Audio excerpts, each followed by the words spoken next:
persoalan atau keprihatinan bersama bangsa. Bahkan bisa dikatakan, mungkin, mohon koreksi jika saya salah, bahwa polemik Jiwasraya itu dapat dikatakan menjadi salah satu dalam tanda kutip quote unquote skandal yang paling besar ya di sepanjang sejarah pengelolaan atau penyelenggaraan asuransi yang ada di Indonesia. Nah, untuk membahas persoalan polemik restrukturisasi Jiwasraya ini telah hadir di tengah-tengah kita sampai dengan saat ini ada 3 pembicara.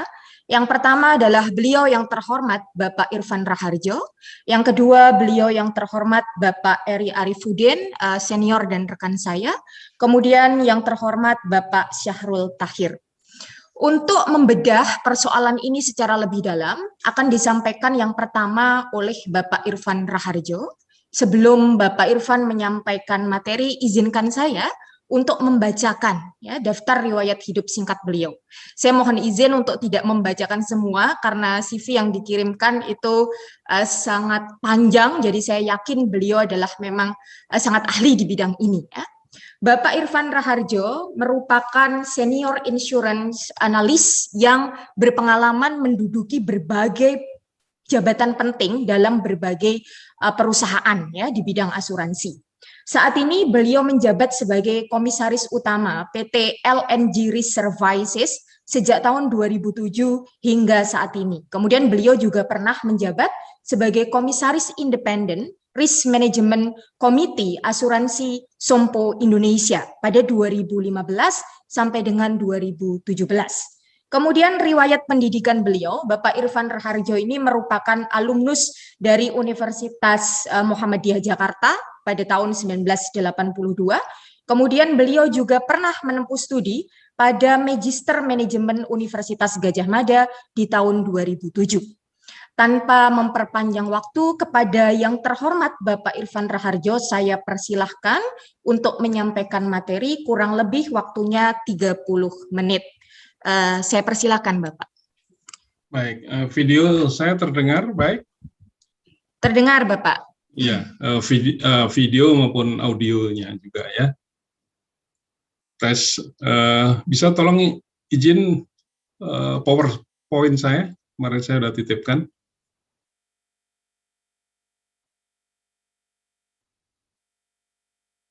Sedang diproses Bapak, mohon. Baik, ya terima kasih. Jadi jelas ya suara maupun gambar ya. Baik, Assalamualaikum warahmatullahi wabarakatuh. Selamat pagi, salam sejahtera untuk kita semua. Salam sehat, terutama buat Sivitas Akademika Universitas Islam Indonesia Yogyakarta dengan Pusat Studi Hukum Fakultas Hukumnya. Ini sungguh satu kehormatan bagi saya bisa hadir dan mendapat undangan dari Pusat Studi Hukum Fakultas Hukum Universitas Islam Indonesia Yogyakarta yang kita kenal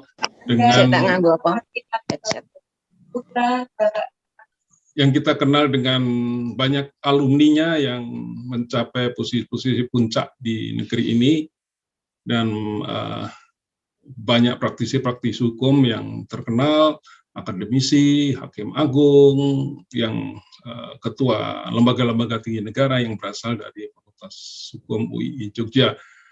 Nah, sekali lagi saya bersyukur dan terima kasih mendapat kesempatan yang berbahagia ini.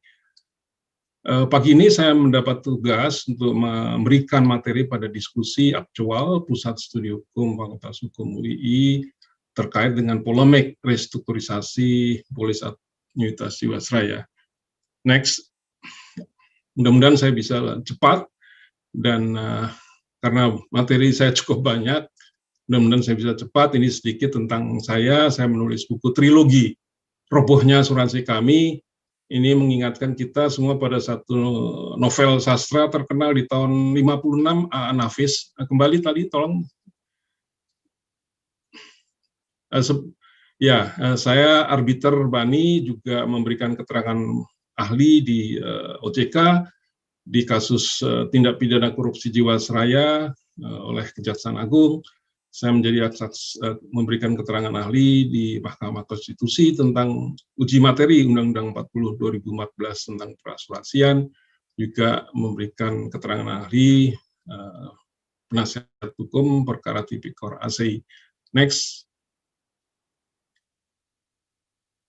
Lanjut. Juga saya adalah praktisi, penulis, pengamat, arbiter, dan banyak lagi yang saya dapatkan amanah dari masyarakat, terutama sekali sebagai narasumber dari banyak media. Saya berkecimpung di asuransi sejak tahun 79, berarti kurang lebih 42 tahun ini. Juga saya memberi keterangan ahli di berbagai perkara gugatan terhadap, saya tambahkan terhadap beberapa asuransi, yaitu Panin Dai-ichi Life, Jiwasraya, Wana Arta Life, Prudential Life, MSIG Life. Yang pertama sekali saya menjadi saksi ahli untuk perkara asuransi di tahun 2013.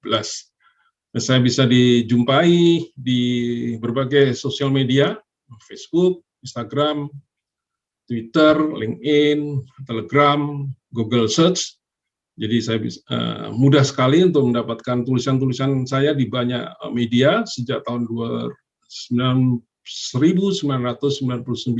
itu bisa di Google Search. Dan hari ini saya beruntung sekali, tulisan saya tentang pemilitan asuransi ada di Harian Kompas, halaman 6, bisa dibaca di Harian Kompas hari ini. Ini sungguh satu blessing, berkah acara ini, saya sekaligus bisa menyebut tulisan saya terakhir di Harian Kompas hari ini, dan saya menjadi kolumnis Kompas itu sejak tahun 99. Next.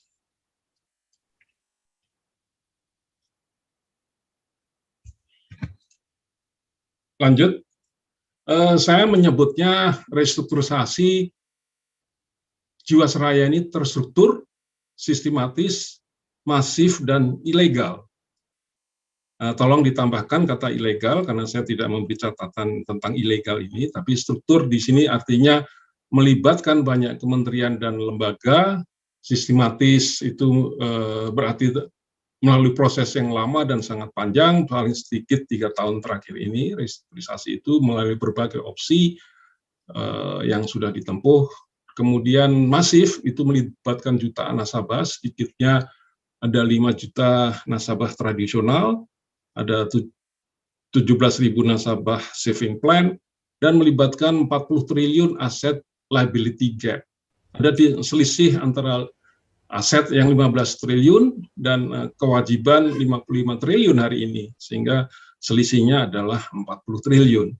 Saya katakan ilegal karena sepenuhnya seluruh proses restrukturisasi ini mengabaikan hukum privat, hukum keperdataan yang merupakan dasar dari perjanjian asuransi yang mengikat antara tertanggung dan penanggung. Sepenuhnya hukum perdata ini diabaikan oleh restrukturisasi ini, sehingga restrukturisasi ini sering saya sebut di media berlangsung secara sepihak, intimidatif, dan menggunakan cara-cara yang tidak menempatkan kreditur dan tertanggung pada kebebasan berkontrak, ataupun tidak didasari oleh itikat baik dan kejujuran.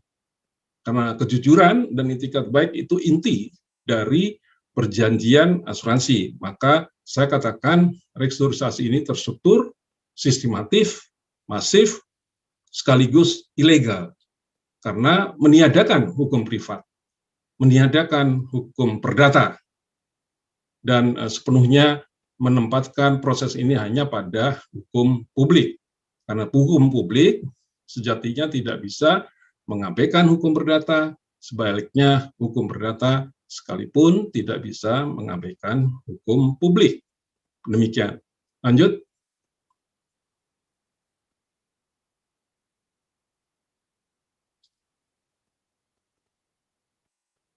Penyebab gagal bayar Jiwasraya kita semua sudah tahu selama langsung 3 tahun ini, sejak 2018 Oktober, dengan dilayangkannya surat Jiwasraya kepada 7 mitra bank yang menyatakan ketidaksanggupan membayar polis yang jatuh tempo, sehingga kita tahu penyebab yang terutama adalah 3 hal. Yang pertama adalah solvabilitas yang berlangsung sejak 2008 hingga 2017, yang diatasi dengan window dressing, yaitu dengan meluncurkan reasuransi finansial ke luar negeri dan revaluasi aset, menilai kembali nilai buku perusahaan sehingga nampak solvabilitas teratasi, namun pada dasarnya tidak ada setoran modal sama sekali. Jadi sifatnya sementara. Revaluasi itu bahkan menimbulkan hutang pajak kepada negara, dan reasuransi finansial itu bersifat sementara karena hanya menutup lubang antara aset dan liability, tapi tidak merupakan suntikan modal segar gitu. Yang kedua, likuiditas. Likuiditas ini bersifat cash flow jangka pendek, kemudian diatasi dengan penerbitan produk asuransi yang bersifat investasi dan berbunga tinggi, yang sangat buruk untuk perusahaan di masa yang akan datang, yaitu investasi yang menjanjikan bunga tinggi di atas suku bunga BI dan sekaligus bersifat tetap, ya, dengan menjanjikan bisa menembusnya tiap tahun begitu, sedangkan mereka menempatkannya pada investasi yang berfluktuatif dan bersifat jangka panjang. Jadi ada mismatch bunga dan sekaligus mismatch tenor jangka waktu. Yang ketiga adalah tata kelola. Kita semua tahu akibat dari investasi yang sembrono itu, manajemen tidak bisa membatasi pada penempatan aset, tidak bisa membatasi penempatannya, terutama pada aset-aset yang berisiko tinggi. Tidak ada pedoman investasi untuk mengatur penempatan dan tidak ada check and balance. Di samping itu juga banyak soal-soal tata kelola yang tidak terpenuhi. Misalnya tidak adanya direktur kepatuhan, direktur teknik dirangkap oleh direktur utama, kemudian tidak adanya pedoman investasi, tata kelola, dan seterusnya. Next.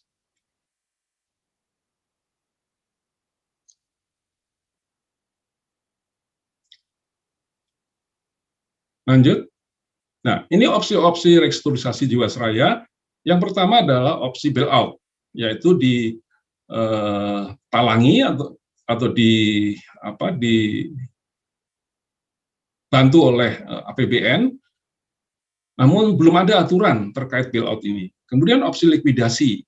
Opsi likuidasi ini yang menjadi topik dari artikel saya hari ini di Harian Kompas, bahwa likuidasi itu satu keniscayaan. Namun kemudian oleh undang-undang tidak dimungkinkan karena harus melalui izin OJK yang sepenuhnya sekali lagi itu melanggar hukum privat, karena likuidasi itu sebetulnya sejatinya dimungkinkan oleh Undang-Undang PT dan seterusnya, termasuk di dalamnya Undang-Undang Perdata. Begitu. Kemudian yang ditempuh pemerintah dalam hal ini Kementerian BUMN, Kementerian Keuangan, dan OJK adalah restrukturisasi, transfer, dan build-in. Restrukturisasi itu memindahkan polis dari Jiwasraya ke perusahaan baru IFG Life, transfer itu artinya migrasi data, ya. Restrukturisasi tadi artinya menjadwal ulang jatuh tempo polis, baik jangka waktu maupun bunga. Kemudian transfer itu memindahkan kepada perusahaan baru, dan build-in itu suntikan modal sejumlah 22 triliun yang terdiri 20 triliun tahun ini yang dijanjikan, dan 2 triliun berikutnya, ditambah juga setoran dari anak perusahaan holding company sebesar 4 triliun. Next.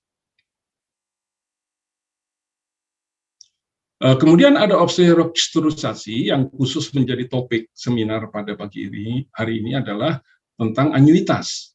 Berbeda dengan program civic plan atau berbeda dengan polis tradisional, maka terhadap program annuitas pasif pensiunan BUMN ini ditawarkan 3 opsi restrukturisasi, yaitu apabila para pensiunan yang tergabung dalam pensiunan BUMN ini ingin mendapatkan manfaat tetap, perusahaan tempat mereka bekerja, yaitu pendiri dari dana pensiun mereka, harus menyetor sekurang-kurangnya 726 miliar. Di dalamnya ada sekian banyak BUMN yang menyatakan keberatan, ada Garuda, ada Skovindo, dan kita tahu Garuda sekarang juga dalam keadaan masalah. Namun dengan opsi ini, kalau dibutuhkan manfaat tetap, masing-masing BUMN itu harus menyetor agar manfaatnya tetap. Nah, kalau tidak bisa menyetor, maka manfaatnya akan turun, yaitu annuitas bulanannya berkurang rata-rata menjadi sebesar 62,8%. Kemudian LC yang lain adalah jangka waktu menerima manfaat diperpendek. Kalau semula mungkin 15 tahun, namun karena manfaat tetap tidak dimungkinkan, kalau itu bukan pilihan, manfaat turun. Bukan menjadi pilihan kalau itu tidak dilakukan, maka yang dilakukan adalah jangka waktu menerima manfaat menjadi pendek. Ini nanti Pak Sahrul, pembicara yang lain akan lebih detail soal itu. Next.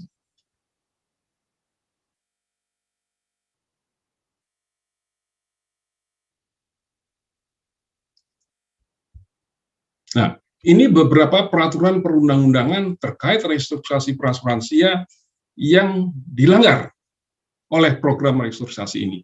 Mereka menabrak sejumlah besar peraturan, maka saya katakan terstruktur, sistematis, dan masif, ilegal. Karena sejumlah besar peraturan ini tidak mereka hiraukan. Ya. Kita mulai saja dari Undang-Undang Dasar 45. Pasal 1, bahwa ini negara hukum. Bahwa setiap orang dijamin hak-hak pribadinya. Ya.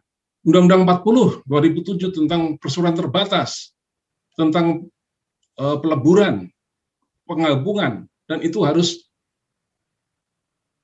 menurut pasal 11 segala restrukturisasi, yang pasal 11 itu ada di dalam Undang-Undang 19 tahun 2003 tentang BUMN, pasal 11 segala ketentuan tentang restrukturisasi BUMN itu berlaku juga ketentuan di dalam Undang-Undang PT. Sedangkan Undang-Undang PT-nya bab 8 tentang penggabungan itu bahwa pemisahan, peleburan, penggabungan itu tidak boleh merugikan kepentingan mitra, pemegang saham minoritas, dan nasabah.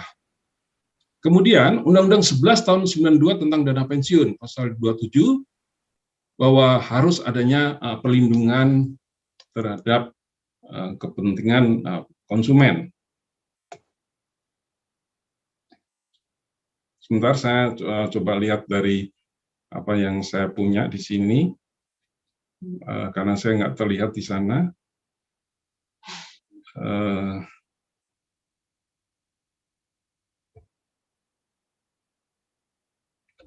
Oke, jadi Undang-Undang nomor 40 tentang perseroan terbatas mengatakan pemisahan harus memperhatikan kepentingan kreditur.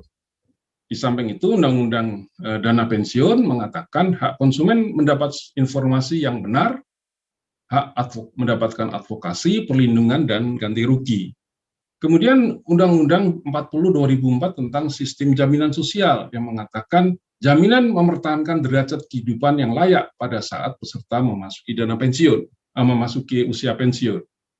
Kemudian Undang-Undang 40 tentang perasuransian, pasal 15, bahwa pengendali wajib ikut bertanggung jawab atas kerugian perusahaan yang disebabkan oleh pihak dalam pengendaliannya. Dalam ini yang dimaksud pengendali adalah Kementerian BUMN, ya, sekaligus juga yang mewakili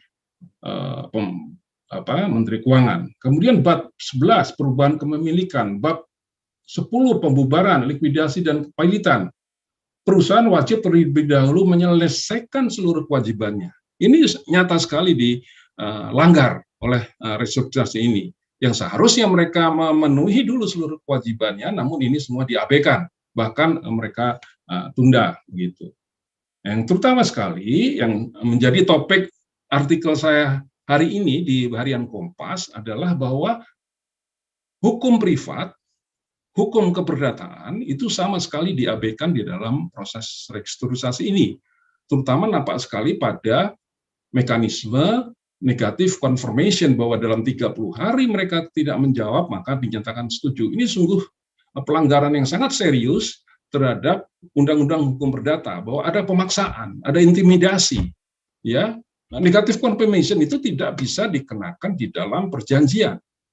Itu hanya bisa di dalam soal perlindungan konsumen yang mereka rujuk, yaitu POJK 1/2013. Jadi di dalam KUH Perdata, pembatalan perjanjian harus dengan keputusan hakim. Ya, ini mohon digarisbawahi, pembatalan perjanjian harus dengan keputusan hakim pengadilan. Pasal 1338, persetujuan tidak dapat ditarik kembali selain dengan kesepakatan kedua belah pihak. Kesepakatan harus dilaksanakan dengan etikat baik. Kemudian pasal 1320, syarat sepakat dan seterusnya, ya. Tidak mengandung paksaan, penipuan, harus berdasarkan etiket baik, ya. Namun ini bertentangan juga dengan surat OJK tanggal 22 Oktober yang menyatakan tidak keberatan. Ini sungguh absurd, ya, sungguh absurd. Termasuk persetujuan opsi dari panja Komisi 6 DPR. Apapun keputusan DPR itu tidak bisa mengabaikan hukum perdata. Kesepakatan DPR itu tidak bisa mengalahkan hukum perdata, sekalipun sudah berbentuk undang-undang, apalagi hanya berupa rapat dengar pendapat. Ini tidak bisa, ya. Apalagi masih dalam bentuk rapat dengar pendapat, hanya kesepakatan bersama. Sedangkan yang sudah berbentuk undang-undang pun, dia tidak bisa bertentangan atau mengabaikan atau menegasikan hukum perdata, apalagi ini baru berupa rapat dengar pendapat, begitu. Kemudian perkara uji materi Mahkamah Konstitusi, bahwa kebebasan berkontrak itu harus dihargai, ya, kebebasan berkontrak. Perkara uji materi Mahkamah Konstitusi tahun 2005, terdapat satu dissenting opinion dari Hakim Konstitusi Profesor Dr. Laika Marzuki mengatakan kebebasan berkontrak adalah hak kreditur guna secara bebas menggugat debitur yang dipandang bercedera janji di depan hakim. Ya, jadi ada kebebasan berkontrak yang diabaikan di dalam restrukturisasi. Itu pendapat Hakim Mahkamah Konstitusi dalam perkara uji materi Undang-Undang 37/2004 tentang kepalitan. Kemudian berikutnya peraturan pemerintah nomor 50 tentang Strategi Nasional Perlindungan Konsumen. Ada 9 sektor prioritas termasuk jasa keuangan di dalamnya perbankan dan asuransi yang harus dilindungi menurut peraturan Presiden 50 tahun 2017. Next. Kemudian POJK 1 tahun 2013 tentang perlindungan konsumen. Ya, dalam hal konsumen sudah diberi waktu. Nah, ini yang digunakan oleh tim percepatan restrukturisasi ini, bahwa kalau tidak memberikan konfirmasi dalam 30 hari dinyatakan setuju. Ini tidak bisa digunakan di dalam proses restrukturisasi karena POJK ini hanya menyangkut tentang perlindungan konsumen yang hanya menyangkut satu produk, ya. Itu bisa digunakan oleh debitur, produsen, ya, menanggung bahwa kalau tidak menjawab bisa dianggap setuju. Itu hanya berlaku untuk produk. Tapi kalau ini berkaitan dengan restrukturisasi yang menyangkut keberlanjutan perusahaan, baik keuangan, SDM, dan seluruh going concern dari perusahaan, itu tidak bisa menggunakan negative confirmation, ya. Dan banyak pasal-pasal lagi yang lain, pasal 12 ayat 3, pasal 17, pelaku jasa keuangan dilarang menggunakan cara atau sarana yang merugikan konsumen dan seterusnya. Next. Geser.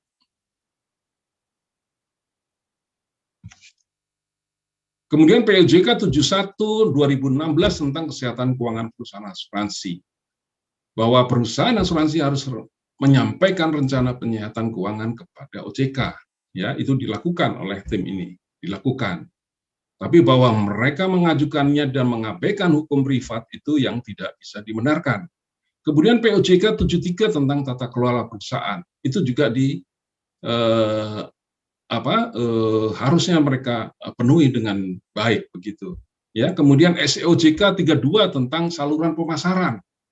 Ya, bahwa OJK bisa menghentikan produk apabila dianggap merugikan nasabah, ya, atau tidak sesuai dengan perjanjian. Kemudian SEOJK berikutnya,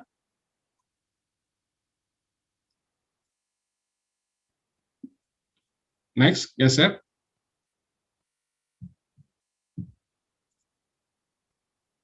Kemudian SEOJK 33 tentang penerapan manajemen risiko pada bank yang melakukan aktivitas kerjasama pemasaran dengan perusahaan asuransi.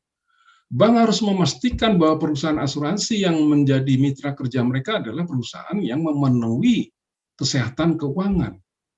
Ya, bank memantau kinerja reputasi perusahaan dan bank bisa mengakhiri kerjasama apabila perusahaan asuransi itu tidak lagi memenuhi persyaratan solvabilitas. Ini SEOJK tentang penerapan risiko pada bank. Jadi baik bank yang melihat bahwa kondisi perusahaan tidak sehat harus bisa menghentikan. Ya, begitupun OJK bisa menghentikan produk apabila dianggap tidak lagi sesuai dengan perjanjian. Kemudian surat rekomendasi BPKN RI 14 Januari 2020 kepada Presiden terkait krisis likuiditas Jiwasraya. BPKN, Badan Perlindungan Konsumen Nasional, sudah bersurat kepada Presiden sejak tahun 2020 agar Presiden menjamin kepastian hukum perlindungan konsumen. Kemudian OJK menjalankan peran dan fungsi pengawasan, dan rekomendasi lain adalah penegak hukum harus melakukan proses penegakan hukum. Proses penegakan hukum ini kita tahu sudah berlangsung di sidang Tipikor Jiwasraya di mana saya menjadi ahli saat itu. Namun mengenai kepastian hukum perlindungan konsumen dan menjalankan peran dan fungsi pengawasan OJK itu sama sekali nihil. Ya.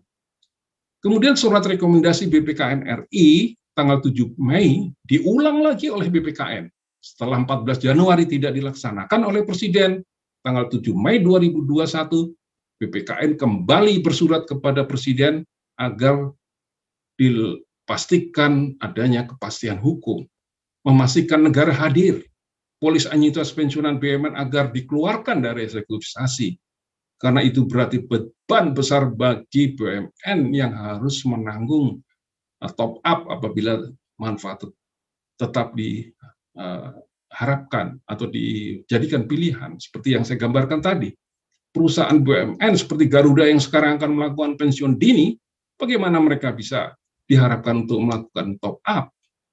Kemudian surat Menteri Sekretaris Negara tanggal 19 Mei. Ini yang paling menarik. Ini paling menarik. Paling menarik karena Menteri Sekretaris Negara dalam surat tanggal 13 Mei kepada Menteri BUMN dan Ketua OJK memberikan catatan agar rekomendasi BUMN menjadi bahan kajian dan melakukan penanganan lebih lanjut sesuai dengan ketentuan perundang-undangan. Itu surat Mensesnek kepada Menteri BUMN dan Ketua OJK agar rekomendasi BUMN itu menjadi bahan kajian sesuai undang-undang dan sesuai ketentuan yang ada semua di sini. Namun, kita lihat di nomor 34, sebelum Menteri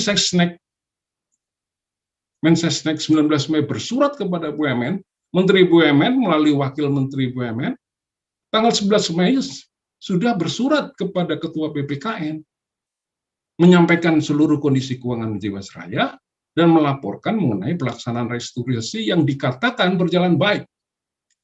95% untuk nasabah bank insurance atau korporasi 88% dan retail 80%, dan dikatakan program sudah mendapat persetujuan dari Panja Komisi 6. Ini yang sungguh mencederai keadilan. Ya, jadi kalau saya katakan ilegal, di samping melanggar semua banyak peraturan dari sejak Undang-Undang Dasar 45 hingga surat-surat lembaga negara berikutnya, juga mencederai keadilan. Jadi mereka mengatasnamakan kepentingan publik dengan mengabaikan hukum keperdataan, hukum privat perjanjian antara debitur dan kreditur. Jadi ini sungguh skandal yang luar biasa, bahwa negara bersama seluruh aparat kementerian dan lembaga melakukan pelanggaran hukum yang sangat serius.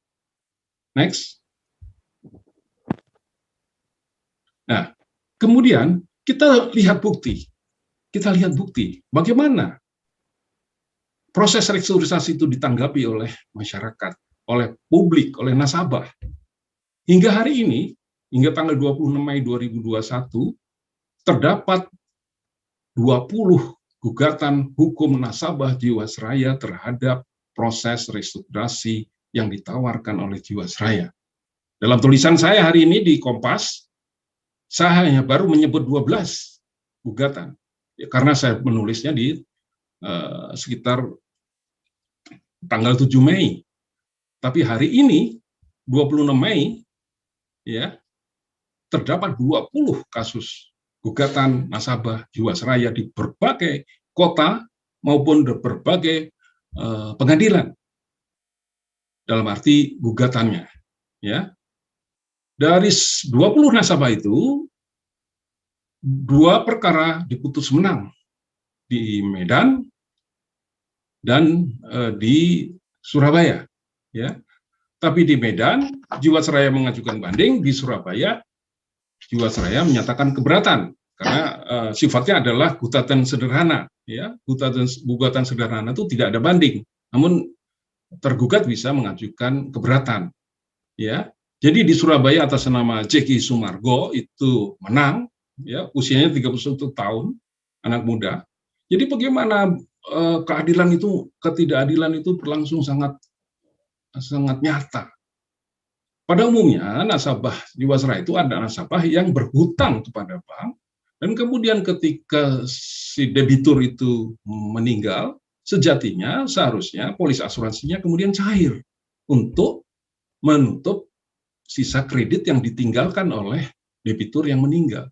Namun apa daya, karena Jiwasraya tidak membayar, mereka harus menggugatkan pengadilan dan mereka harus mengeluarkan biaya. Dan biaya itu tidak sedikit. Kenapa? Karena mereka bukan nasabah yang tergolong layak mendapat bantuan hukum secara pro bono, karena mereka bukan debitur yang tidak mampu. Umumnya adalah debitur yang mampu, namun karena tidak bisa mendapat haknya dari polis asuransi Jiwasraya karena kredit yang harus mereka bayar karena si debitur meninggal, maka mereka harus berperkara dan mereka harus mengeluarkan banyak biaya. Itu yang terjadi. Mereka bukan nasabah yang miskin pada umumnya, kecuali yang dana pensiun. Dana pensiun itu apa yang akan mereka harus tempuh melalui jalur hukum? Tentu mereka tertutup untuk bisa menempuh jalur hukum karena mereka tidak punya biaya. Bahwa mereka bisa mendapatkan bantuan hukum secara pro bono itu tidak sepenuhnya pro bono itu dikatakan gratis 100%, tetap biaya operasional harus mereka keluarkan. Maka dengan 2 perkara diputus menang dan Jiwasraya mengajukan banding ini, kita melihat ketidakadilan yang sungguh luar biasa. Begitu. Jadi ada 2 perkara diputus menang, kemudian perkara dalam proses itu sebanyak, tolong diturunkan,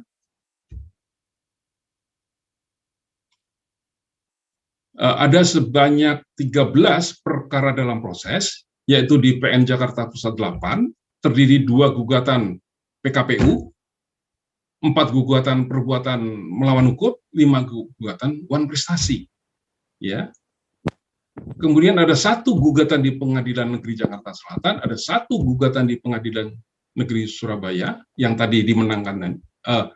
Masih ada 1 lagi, yang tadi kan kategorinya menang ya, ada 1 lagi perkara dalam proses PN Surabaya 1, gugatan sederhana. Jadi Surabaya itu ada 2 gugatan, 1 sudah menang, 1 gugatan sederhana yang lain yang belum diputus tapi dalam proses. Kemudian Pengadilan Negeri Bandung 1 gugatan, Pengadilan Negeri Jambi 1 gugatan, Pengadilan Tata Usaha Negara 1 gugatan. Jumlah perkara dalam proses ada 13. Ya. Termasuk di dalam 13 dalam proses ini adalah penggugat Profesor Dr. O.C. Kaligis sebesar 25 miliar. Ya, yang akan segera diputus dalam waktu dekat ini. Itu akan menjadi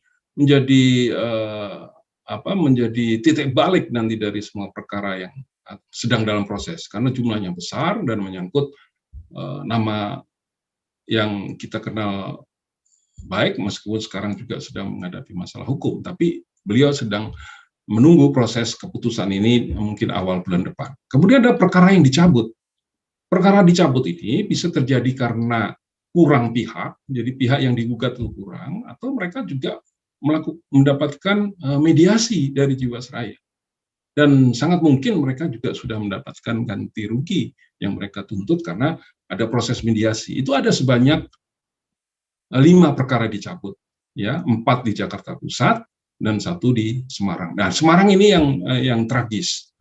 Ini satu orang yang menggugat karena suaminya meninggal, ya, lantas kemudian menggugat karena kreditnya di bank jatuh tempo, dia harus mengajukan gugatan karena Jiwasraya yang menutup jaminan kredit itu tidak mampu membayar.